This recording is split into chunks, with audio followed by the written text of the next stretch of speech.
alhamdulillah ini bil khair. Sudah makan belum? Belum. Lapar? Lapar, masya Allah. Semoga kita diberi makanan yang lezat dan halal. Amin. Ya, dan diberikan rezeki yang melimpah bagi orang tua kita. Amin. Ya, semoga kita belajar kitab Ayyuhal Walad menjadi wasilah kita kesuksesan nanti di hari dan di masa depan. Amin ya rabbal alamin. Alhamdulillah, alhamdulillah wal ahadus samad, lam yalid wa lam yulad wa lam yakul lahu kufuwan ahad. Allahumma shalli ala sayyidina Muhammad wa ala ali sayyidina Muhammad. Amma ba'd. Alhamdulillah, di kesempatan yang pagi ini di cuaca yang begitu dingin, sejuk, mata masih setengah sadar, setengah layu, namun alhamdulillah kita masih diberi kesempatan oleh Allah bisa hadir di sini, bisa menggerakkan mata kita, bisa menggerakkan kaki kita, bisa menggerakkan tangan kita, dan masih Allah beri kelengkapan nikmat itu sampai sekarang. Dan alhamdulillah tidak ada kekurangan yang Allah cabut dari kenikmatan yang Allah berikan sampai sekarang.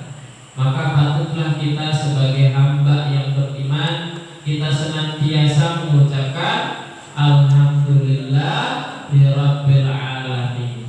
Kesyukuran itu perlu supaya kita mendapatkan kenikmatan yang baru. La in syakartum la azidannakum wa la in kafartum inna adzabi lasyadid.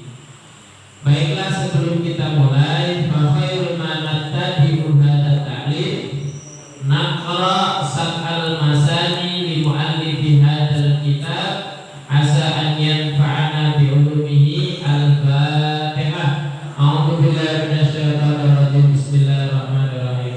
Alhamdulillahirabbil alamin arrahmanir rahim maliki yaumiddin. Iyyaka na'budu wa iyyaka nasta'in. Ihdinas siratal mustaqim. Siratal ladzina an'amta 'alaihim ghairil maghdubi 'alaihim waladdallin.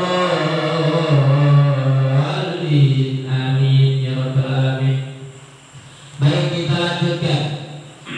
Wa inni ubayyinu laka ba'da alamatihi ala sabilil ijmali. Ya, wa inni, dan aku, sesungguhnya aku akan menjelaskan kepadamu ba'da alamatihi, tanda-tandanya. Ya, tanda-tanda orang alim yang mursyid. Ya, ini masih berkaitan tentang pembahasan kemarin. Ya, alamat ba'da alamatihi, tanda-tanda guru yang mursyid, yang alim, ala sabilil ijmali, secara global, ya, atau secara umum. Hatta la yadda'i kulla ahadin, sehingga tidak semua orang bisa mengklaim, ya, la yadda'i, tidak mengaku setiap seseorang annahu mursyid, bahwa sesungguhnya dia adalah guru yang mursyid. Ya, guru yang mursyid itu guru yang senantiasa memberi petunjuk. Paham ya? Paham ya? Fataqulu man yu'ridu an hubbi dunya wa hubbil jahi wa kana qatta'a li syakhsin basirin tatasalsala mutabi'atuhu ila sayyidil mursalin. Maka katakanlah, ya, fataqulu, maka kami katakan,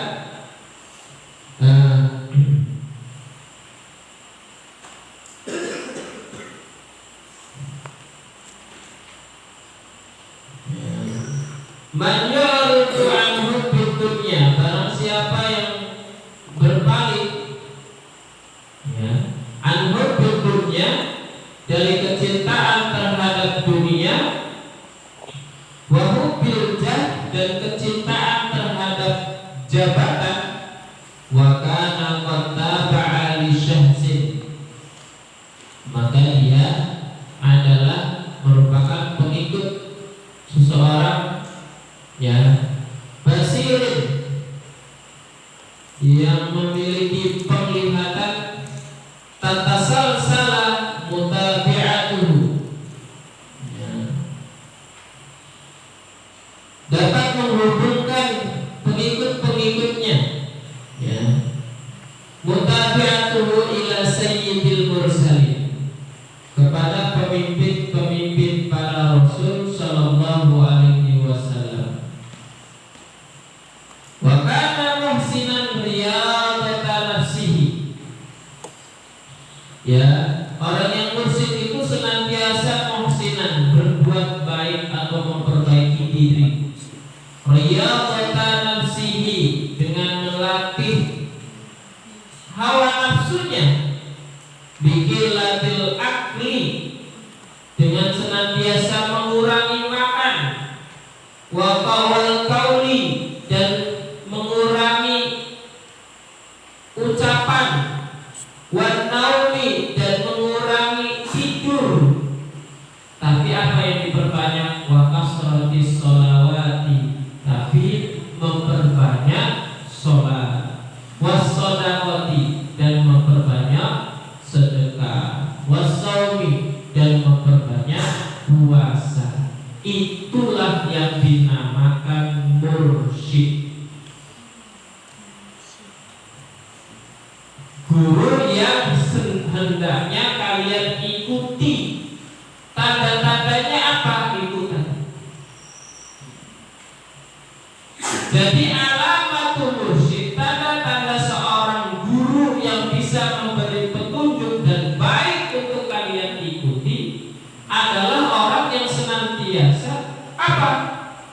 Berpaling dari hobi dunia. Sifat yang pertama tandanya adalah dia berpaling dari kecintaan dunia. Artinya apa? Dia lebih mendahulukan amal akhirat. Dia mendahulukan berjuang di pondok ini. Guru-guru nak yang di sini itu mereka insya Allah mursyid semua. Kenapa? Karena mereka tidak tergoda dengan pekerjaan yang di luar sana, yang mungkin bisa jadi pekerjaan di sana, di luar sana lebih menarik, lebih menggiurkan, dan lain sebagainya. Mereka memilih kesini berjuang, memperjuangkan kalian. Wahubbil jah, dan mereka tidak gila akan pangkat jabatan. Itu guru yang baik. Ketika dipilih seumpama bapak jadi ketua dari kepala desa, aduh jangan saya hanya makhluk yang fakir, belum bisa mengemban amanah. Makanya khulafaur rasyidin pada zaman dahulu ketika dipilih jadi pemimpin itu mereka beristighfar lagi banyak-banyak. Kenapa?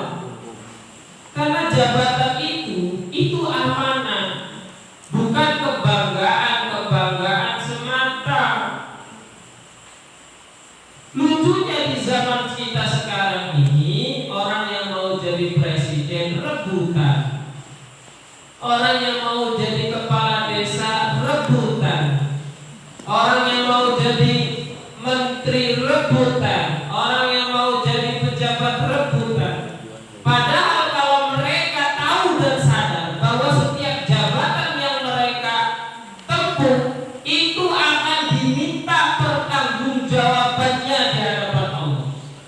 Bayangkan kalau seandainya ustadz di sini memimpin kalian, diamanati memimpin kalian. Ustadz suatu saat akan ditanya pertanggungjawaban ustadz. Bagaimana Rafi dulu? Sama Allah ditanya. Bagaimana Rifki dulu?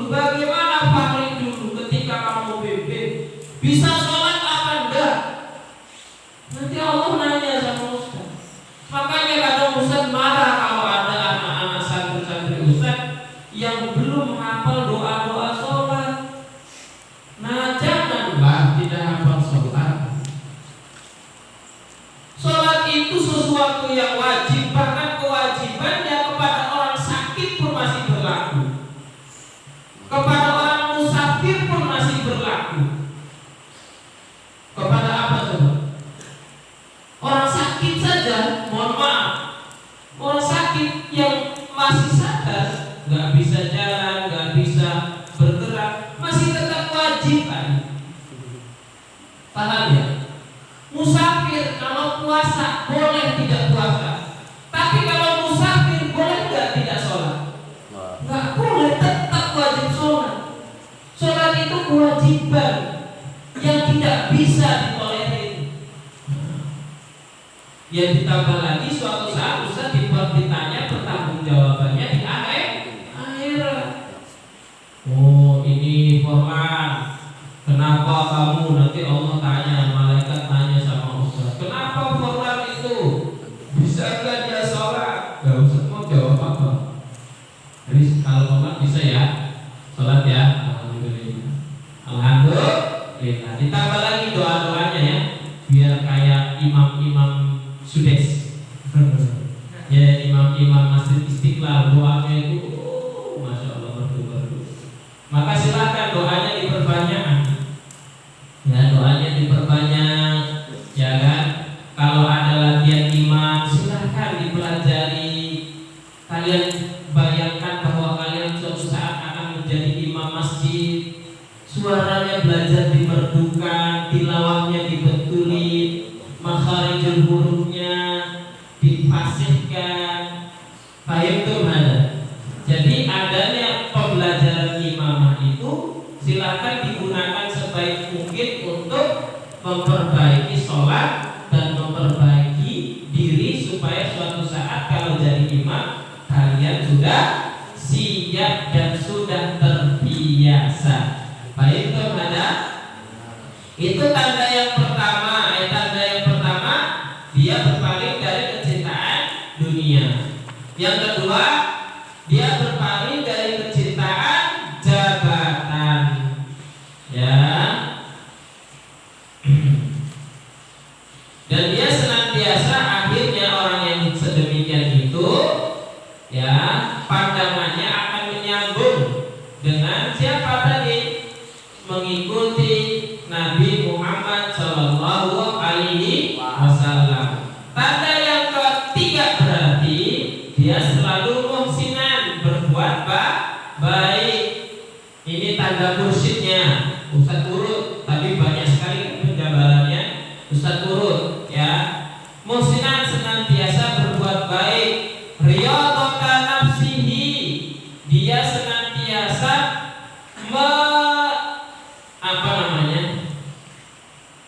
melatih hawa nafsunya. Ya, riyadhatan nafsi, melatih hawa nafsunya.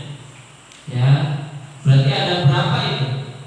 Bukunya berpaling dari kecintaan dunia, berpaling dari jabatan, senantiasa berbuat baik, senantiasa melatih hawa nafsunya.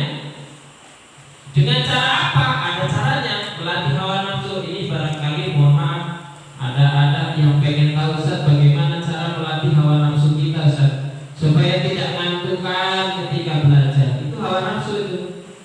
Supaya tidak pengennya, mohon maaf, pengennya itu kalau di rumah pengennya main game terus. Ya kan? Kalau di rumah pengennya jalan-jalan, gak mau sholat, itu hawa nafsu itu. Pengennya shopping, pengennya jalan-jalan terus. Kalau suruh puasa nggak mau, pengennya makan terus, ya kan? Nah itu hawa nafsu itu yang ada. Nah ada cara untuk menekan hawa nafsu. Riyadhatan nafsi, melatih hawa nafsunya. Dengan apa? Bikin latil akli.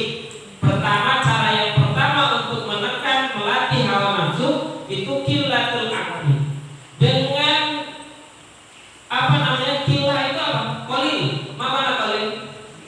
Nah, dengan mengurangi, maksudnya mengurangi makan. Faktor ngantuk itu biasa karena kenyang. Makanya Nabi menganjurkan makanlah sebelum lapar, berhentilah sebelum kenyang. Kenapa? Kenyang itu yang menyebabkan kita ngantuk. Jadi kalau makan, nah silahkan ya, makan jangan terlalu berlebihan. Ya, itu yang bisa mencegah hawa nafsu. Yang kedua adalah, kalau yang pertama apa tadi? mengurangi makan. Yang kedua, mengurangi kaul. Kaul itu mengulangi omongan atau ucapan. Berbicaralah yang mana itu bermanfaat. Qul khairan, katakanlah yang baik, au liyasmut, ya, atau diam. As-sumtu hikmatun wa qalilun fa'iluhu. Orang yang diam itu dia akan banyak mengambil pelajaran karena diamnya dia akan memperhatikan. Wa qalilun fa'iluhu, tapi kadang kata Nabi, ya, orang yang diam itu jarang. Lebih banyak orang senangnya ngomong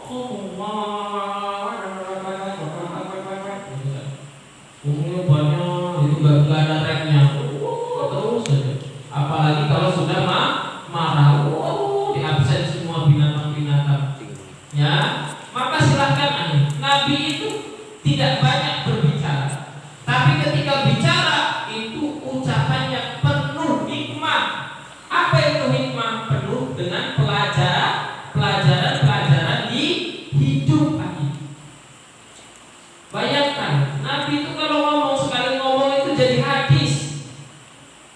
Ya lah, kita kalau ngomong jadi apa? Boro-boro jadi hadis, baik aja enggak? Benar enggak? Boro-boro jadi hadis, jadi tuntunan. Kadang kita aja baik saja enggak. Maka silakan sekarang latihan.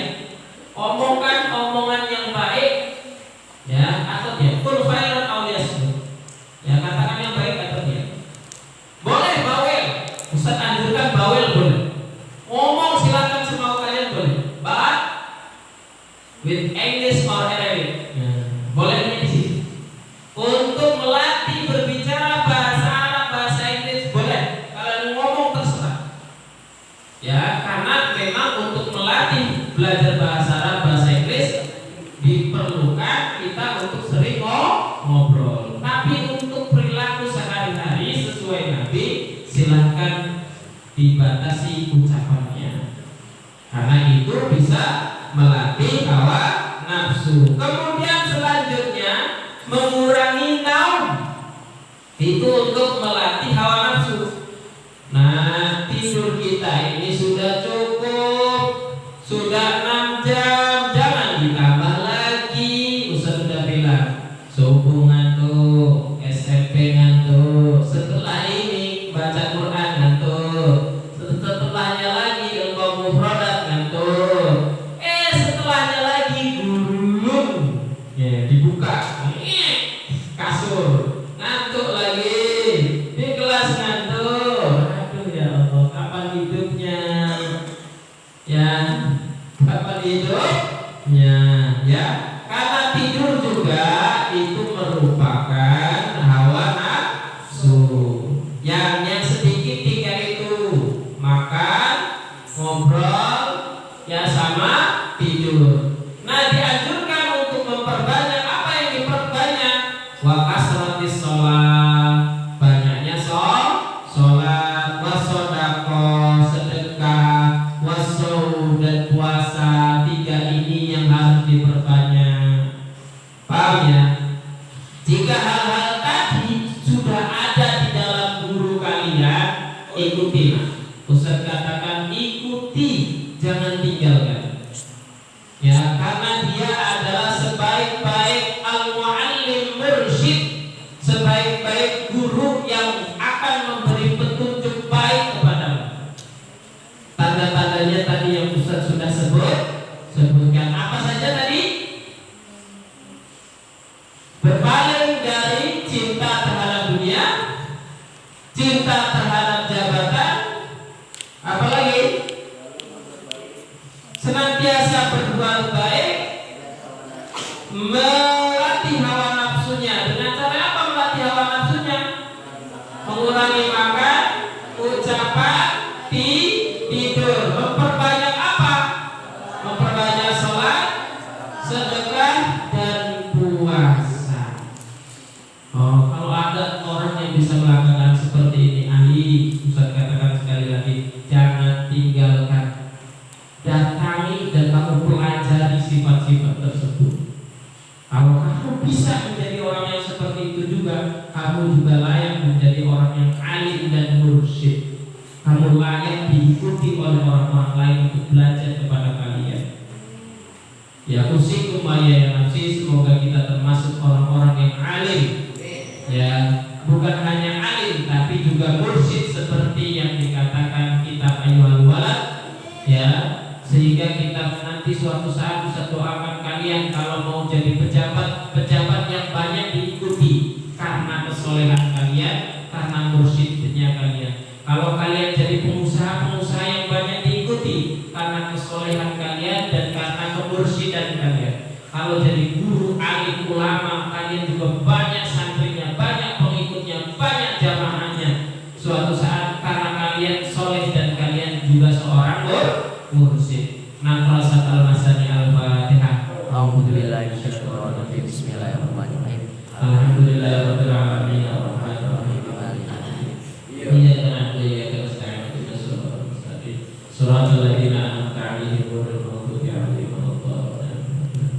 Baik, hanya ini saja yang Ustaz bisa sampaikan. Usikum ya nafsi, Ustaz menasihati kepada diri Ustaz secara khususnya, dan Ustaz mengajak kepada semuanya secara umum. Ya, semoga kita mendapatkan manfaat dari kitab tersebut. Nahtati bil hamdalah. Doa kafaratul majlis.